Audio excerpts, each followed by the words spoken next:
7 अक्टूबर 2023 की सुबह सवेरे सोशल मीडिया प्लेटफॉर्म्स पर एक खबर चलने लगती है कि हमास ने इसराइल पर हमला कर दिया है। सुबह 6:30 बजे के करीब हमास की तरफ से इसराइल पर रॉकेटों और गोलियों की बौछार की, जिसकी आवाज़ तुल अबीब बशीरवा सुनीगी। हमास के जंगजू मोटर पैराग्लाइडिंग की मदद से इसराइल मकबूजा फ़लस्तीन में उतरे हैं।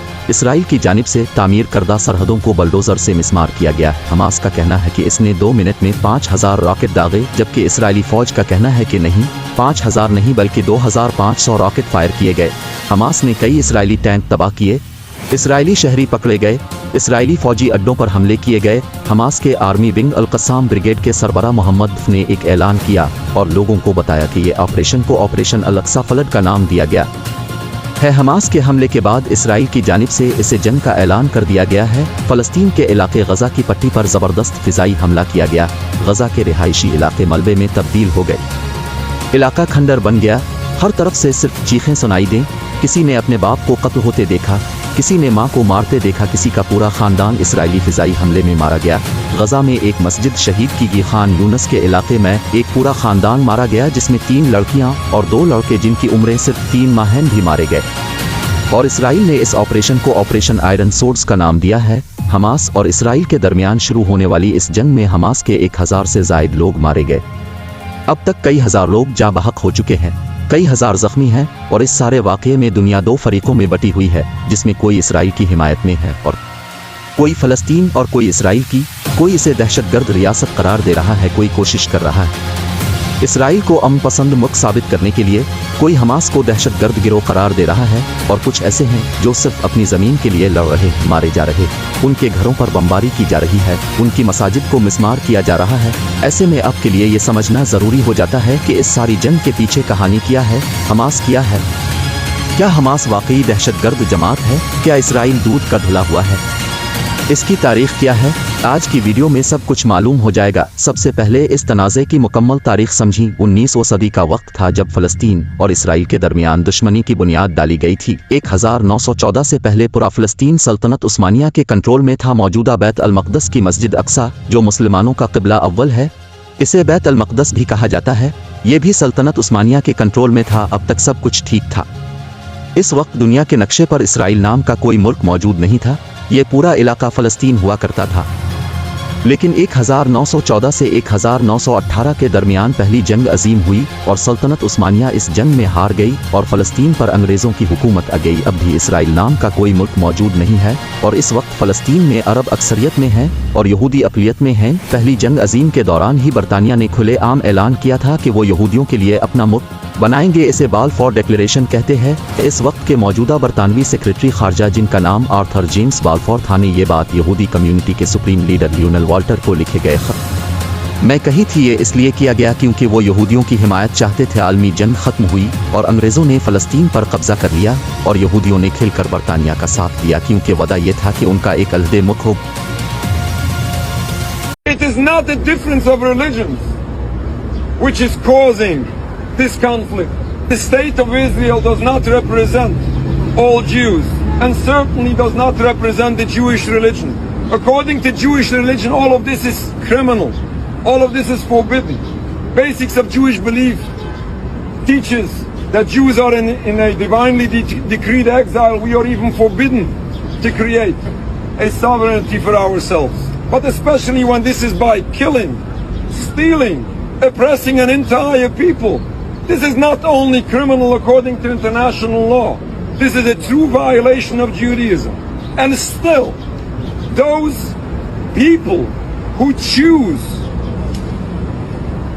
not to follow Judaism misuse that very same religion to justify all those crimes forbidden in Judaism. The root cause is this criminal occupation which is oppressing an entire people. We have to end this occupation in its entirety. If people will ask me my advice, the leaders of Israel should wake up tomorrow morning and step out of the Knesset and return the land back to indigenous population. I guarantee peace.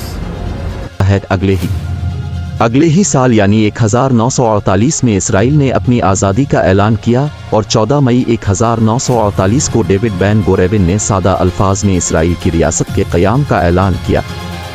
फ़लस्तीन की सरज़मीन पर एक नया मुल्क बनाकर Israel का नाम दिया जाता है, इस ज़मीन पर जो पहले फ़लस्तीनियों की थी, और इसराइल ने आज़ादी का ऐलान कर देते हैं। इसके बाद 24 घंटों के अंदर अरब ममालिक ने इसराइल पर हमला कर दिया और ये जंग तकरीबन 1 साल तक जारी रही।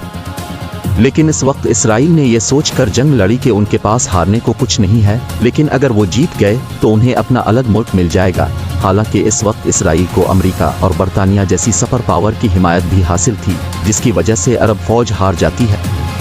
इसराइल और इसराइल के साथ जंग में फ़लस्तीन की सरज़मीन के कुछ हिस्से पर भी कब्ज़ा कर लिया जो अक़वाम मुत्तहिदा ने फ़लस्तीन को दिया था। इस दौरान इसराइल ने $7,50,000 खर्च किए। फ़लस्तीनियों ने 78% हिस्सों पर कब्ज़ा कर लिया और बाकी 22% हिस्से को 2 हिस्सों में तकसीम कर दिया।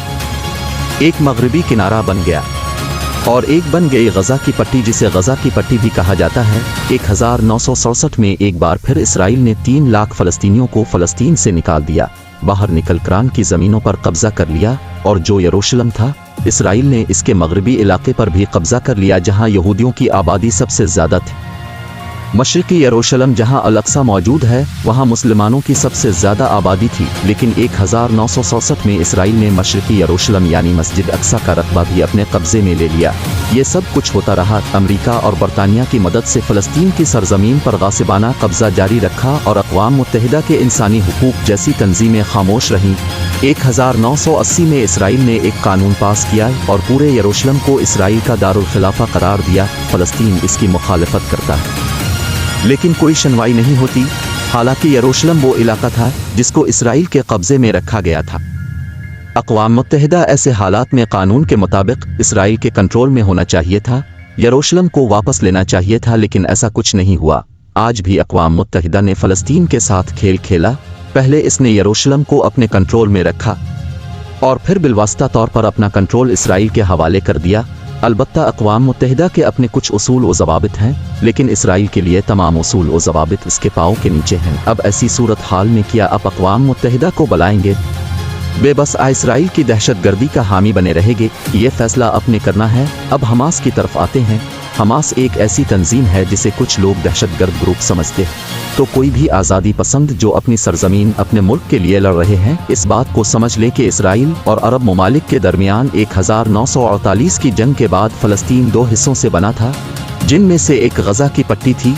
इस वक्त यह इलाका मिस्र के कंट्रोल में था। 1967 की जंग में इसराइल ने गज़ा पर भी कब्ज़ा कर लिया और इसे 25 साल तक अपने कंट्रोल में रखा, और 25 साल बाद कंट्रोल ख़त्म हो गया। लेकिन इस वक्त मिस्र में एक तंजीम थी और 1987 में अहमद यासीन ने इख़वान अल-मुस्लिमून की गज़ा शाख के तौर पर एक तंजीम कायम की जिसका नाम हमास रखा गया है। इसके अंदर एक और विंग बनाया गया है जिसका नाम अल-क़स्साम। अब अल-क़स्साम को हमास की फ़ौज भी कह सकते हैं। हमास का वही अल-क़स्साम जो आज इसराइल के सामने अपनी सरजमीन के लिए लड़ रहा है, उनका असल मकसद अपना मुल्क फ़लस्तीन हासिल करना है। बरतानिया और अमेरिका हमास को एक दहशतगर्द ग्रुप समझते हैं और कुछ मुल्क जैसा कि न्यूजीलैंड और पैराग्वे भी दहशतगर्द ग्रुप कहते हैं, जबकि कुछ ममालिक ब्राज़ील, चीन, मिस्र, नॉर्वे, ईरान, कतर, रूस, शाम और तुर्की हमास को दहशतगर्द ग्रुप नहीं मानते हैं। हमास दहशतगर्द है या नहीं, लेकिन अगर हम हमास की अंदरूनी सूरत हाल पर नज़र डालें तो वो फ़लस्तीन में उन लोगों से ज़्यादा मौजूद है जो कहते हैं कि इनका ताल्लुक़ मुख्तलिफ सियासी ग्रुपों से है, जिनमें एक सियासी ग्रुप अल-फतह, हमास और अल-फतह अपना अपना मौक़िफ़ है। हमास और इसराइल के दरमियान खूनी खेल शुरू हो गया। हमास उधर से हमला करती है, दूसरी तरफ से इसराइल हमला करता है और दोनों तरफ के शहरी मारे जाते हैं, लेकिन हमास के पास सहूलियात और टेक्नोलॉजी नहीं है, जबकि इसराइल इसके बरक्स, जिसकी वजह से नुकसान सिर्फ फ़लस्तीन का होता है। ताहम 1994 के बाद हमास की जानिब से कहा गया था कि अगर इसराइल उन इलाकों में वापस चला जाए जहां वो 1967 से पहले कंट्रोल कर रहा था, और सना 2006 में भी इसराइल फ़लस्तीन की सरजमीन पर काबिज़ हुआ। फ़लस्तीन में पार्लिमानी इंतखाबात होते हैं और उन इंतखाबात में हमास जीत जाती है और मुखालिफ जमात अल-फतह हार जाती है। हमास की जीत के बाद अब बैन अल-अक़वामी तंजीमों, यूरोपीय यूनियन, रूस की एंट्री पर पाबंदी आयद कर दी गई है। अक़वाम मुत्तहिदा और अमेरिका, ये 4 फ़लस्तीनी नेशनल अथॉरिटी PNM हैं, उन्होंने हमास के सामने शराइत रखी हैं, जिनमें पहली शर्त यह है कि हमास को दहशतगर्दी और तशद्दुद से दूर रहना होगा, दूसरी ये कि हमास को इसराइल को एक कौम के तौर पर कबूल करना होगा, और तीसरा हमास को अब तक किए गए साबिका तमाम मुआहिदों को तस्लीम करना होगा। लेकिन हमास उन तमाम शराइत को कबूल नहीं कर रहा। हमास के इनकार के बाद इसके मनफी असरात सिर्फ फ़लस्तीन पर पड़ते हैं और फ़लस्तीन के लिए गैर मुल्की इमदादी प्रोग्राम मुअत्तल हो जाता है और इसराइल पर इक़्तिसादी पाबंदियां भी लग जाती हैं।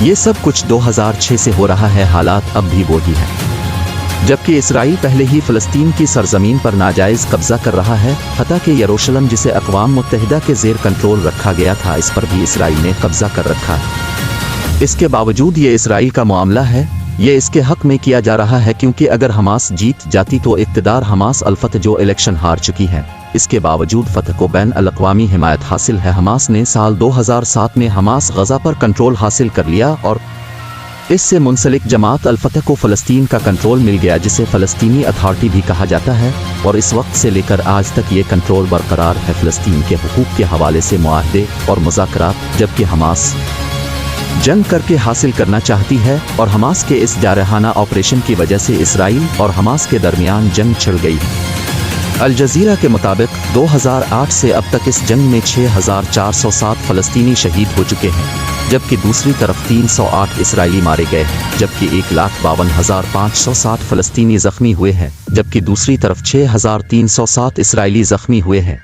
हमास रॉकेट बरसाती है और अगर कोई इसराइली शहरी मरता है तो दिफा के नाम पर इसराइल फ़िज़ाई हमले करता है, जिसमें बच्चे, औरतें और बूढ़े सभी मारे जाते हैं। एक NGO के मुताबिक गुज़िश्ता 2 दहाइयों में इसराइली फ़ौज ने 2181 फ़लस्तीनी बच्चों को कत्ल किया, जबकि फ़लस्तीनियों की जानिब से 139 इसराइली बच्चे मारे गए। हालांकि मैं इस तरह के वाक़ियत की बिल्कुल भी हिमायत नहीं करता, लेकिन यहाँ मैं आपको एक बात की तरफ तवज्जो दिलाना चाहता हूँ।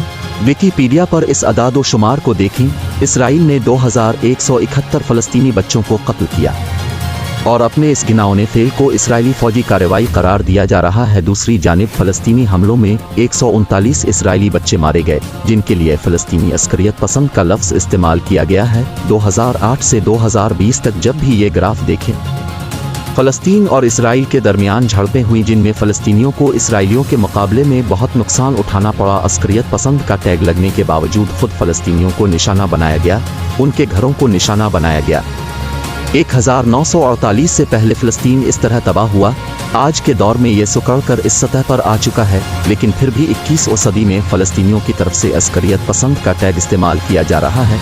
इसमें मुज़ाकरात बेहतरीन ऑप्शन है और उसकी वजह यह है आज के दौर में हथियारों की टेक्नोलॉजी इंतहाई मोहलिक है और ऐसे वक्त में जंग कहीं से भी हो सकती है। किसी भी मसले का कोई हल नहीं, लेकिन फिर भी इसराइल ने फ़लस्तीन को तबाह किया। लेकिन इस पर मैं एक और बात का इजाफा करना चाहता हूँ। आपने सुना होगा कि इसराइल ये दावा करता था कि इसराइल दुनिया का सबसे महफूज मुल्क है, इसराइल में परिंदा भी नहीं मार सकता, लेकिन इसका आयरन डोम अपनी सरहदों हिफाजत में नाकाम हो गया। फ़लस्तीन के लिए लड़ने वाले ये लोग नहीं जानते थे कि इसराइल में उनसे ज़्यादा ताकत है और अगर वो एक हमला करेंगे तो इसराइल जवाब में 100 गन्ना हमला करेगा। और ये पहला मौका नहीं है कि ये जानते हुए भी उन्होंने ऐसा कदम उठाया।